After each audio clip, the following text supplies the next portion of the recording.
story is called Jack and the Giant Killers. And this story was collected in the county I'm from, in Carlow, around the 1930s. Jack was an ash pet. Do you know what an ash pet is? A young fella who spends his whole time sitting by the fire. Does nothing in the house. He gets his breakfast brought to him. He gets his dinner brought to him. He gets his tea brought to him. And he sits there all day and does nothing. No young fellas like that here, I'm sure. You all got up and worked for yourselves. Anyway, that's what Jack did.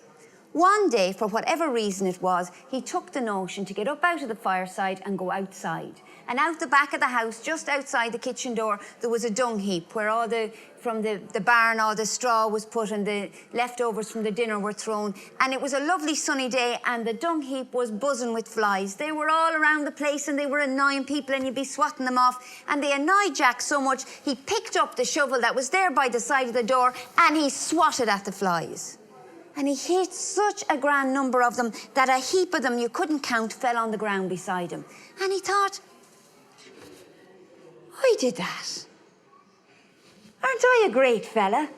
I killed all those flies. And he went into his mother and he said, Mother, I've wasted all my years here sitting by the fire. I've wasted my life here doing nothing. I'm off to look for adventure. And so he left his home and went to look for adventure. He travelled further than I can say or you can tell until he came to a neighbouring kingdom. And there the king welcomed him and he came to live in the castle. Now the king had a daughter and she got on very well with Jack as well. But this didn't please the king at all because the king wanted his daughter to marry another king or a rich man or an important man, not a little fella like Jack. And so he called his advisors to him and he said, what can I do to get rid of Jack? And the advisors said, there's a wild boar that lives over in the woods in the east. Why don't you send Jack to get rid of the wild boar and surely the wild boar will get rid of Jack and you'll be done with him. Well, the king called in Jack and he says, oh, Jack, I have a terrible problem. There is a wild boar causing fierce trouble over in the east. It's uprooting the crops and attacking the sheep and the cows. Do you think you could do anything about it? Sure, I'll have a go, said Jack. And off he went to the woods in the east. Well, he hadn't gone far into the woods when he heard that boar. And then he saw the boar. And it was so huge and so fierce, it scared the life out of Jack. And he ran from that place as fast as he could up the nearest tree. And there he hid in the branches.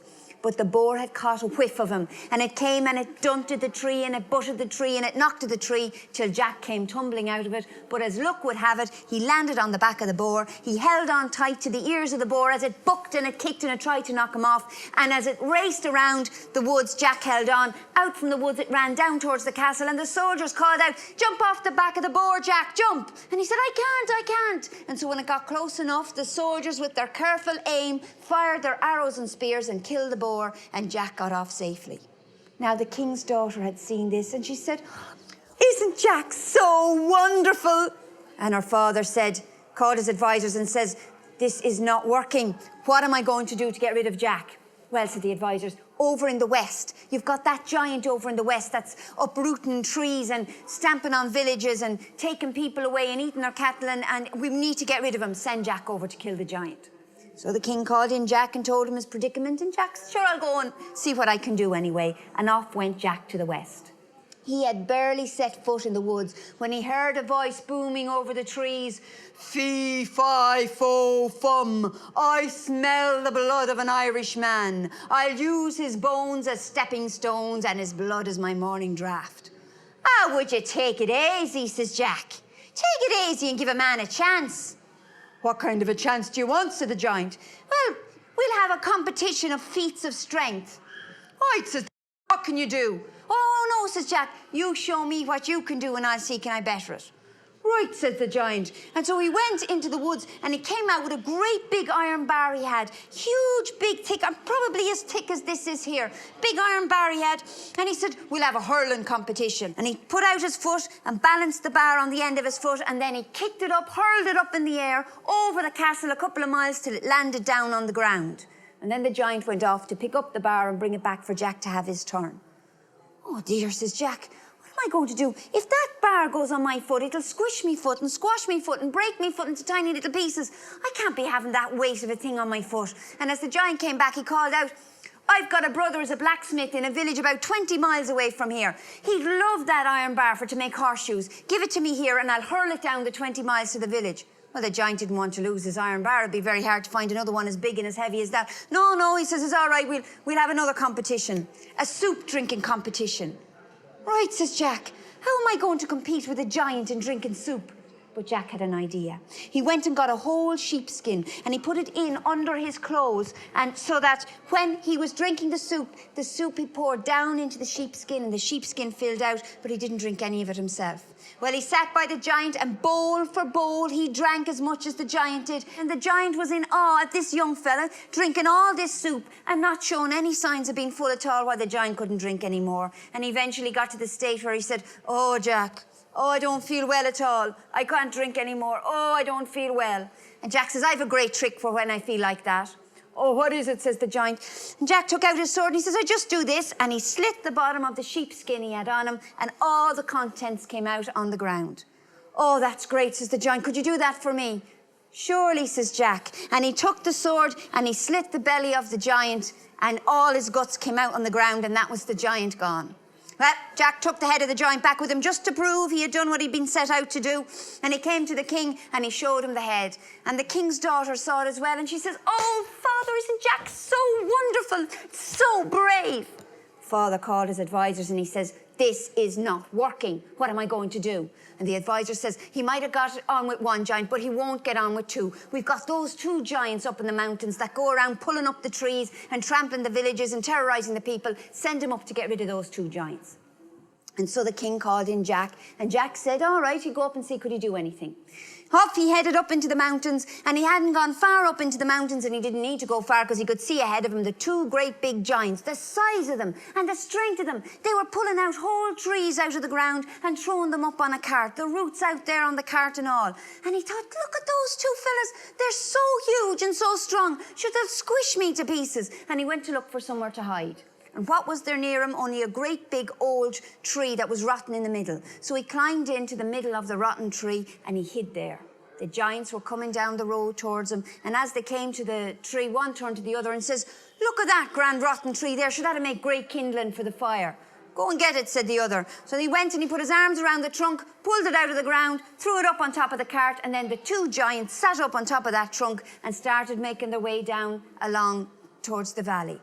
Well, Jack was lying inside in the trunk, and the giant sitting on top of it, and he was getting squished and squashed, and he thought, "Oh, I'm going to be squished to pieces here. What will I do?" So he got his sword out, and he stuck it through a hole in the tree, and he jabbed one of the giants. And the giant jumped. He said, "Oh, what did you do that for?" to his friend beside him. And the friend says, "I didn't do anything." And Jack got the sword out through another hole in the tree, and he jabbed the other giant. And the other one said, "Ouch, what did you do that for?" And his friend says, "I didn't do anything." And the two of them took to squabbling, and the squabbling turned to fighting, and they got off of the cart and they were rolling on the ground, thumping each other and hitting each other, and the ground shook like there was an earthquake there with all the fighting the two of them were doing. And they fought and they wrestled till they were exhausted and fell asleep.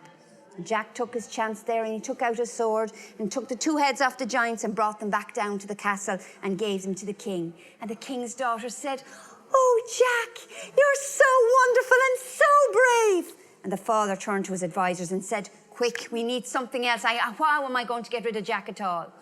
And the advisors said, "That king in the neighbouring kingdom who has been threatening to invade here for so long, his armies are ready to attack. Send Jack up to meet him, and surely the king will get rid of Jack."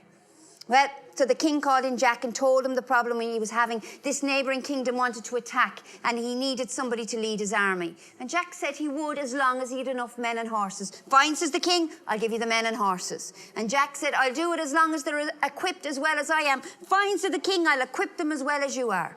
So Jack got a new helmet made for himself, and all the soldiers had to have a helmet exactly the same. Jack got his armour for himself, and all the soldiers had to have armour exactly the same. Jack got a sword made, and they all had to have a sword exactly the same. Everything exactly the same, right down to the leg of mutton Jack got to feed him when he was off at the battle. Every soldier had to have a leg of mutton exactly the same. Sure, the king nearly had to kill every sheep he had on his land.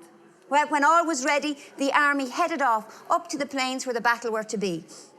And off they went, jumping over hedges and jumping over dikes and ditches and making their way along until they came to one place where there was a gate. And instead of jumping over the gate, Jack's horse, for some reason, put its head through the bars, picked the gate up on its shoulders and went walking on. And so every soldier went looking for a gate that their horse could put its head through and put the gate up on its shoulders and go walking along.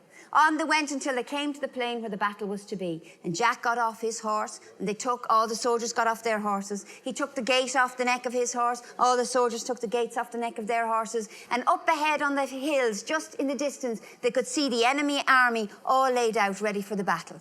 Well, before we do anything, says Jack, I'm hungry. I'm going to have something to eat. So he took some sticks and wood and lit a fire and put the leg of mutton up to roast on the fire. So all the other soldiers got some sticks and wood and lit a fire and put the leg of mutton up to roast on the fire, and they sat back while it was cooking.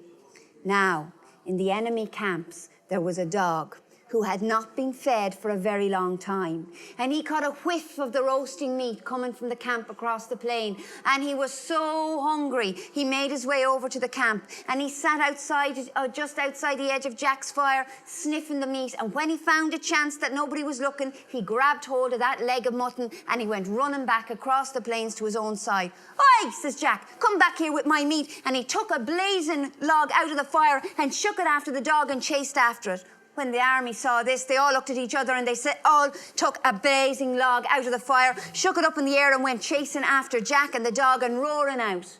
The king on the other side looked up, and what did he see coming towards him but a wall of fire? And he got an awful fright. He turned to his men and he said, "I don't want to be burnt alive. Into the sea, men, into the sea." And they all marched into the sea, and they never came out again. Jack came up on that hill and he looked. The army had gone, the soldiers had gone, the king had gone. Here was a whole kingdom lying ahead of him and no king to rule over it. So Jack took his place up in the castle there and took over that kingdom. And he sent for the daughter of the other king, and they were married and lived happily together.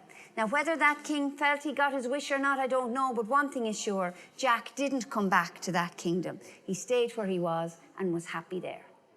That's the story of Jack the Giant Killer. Thank you.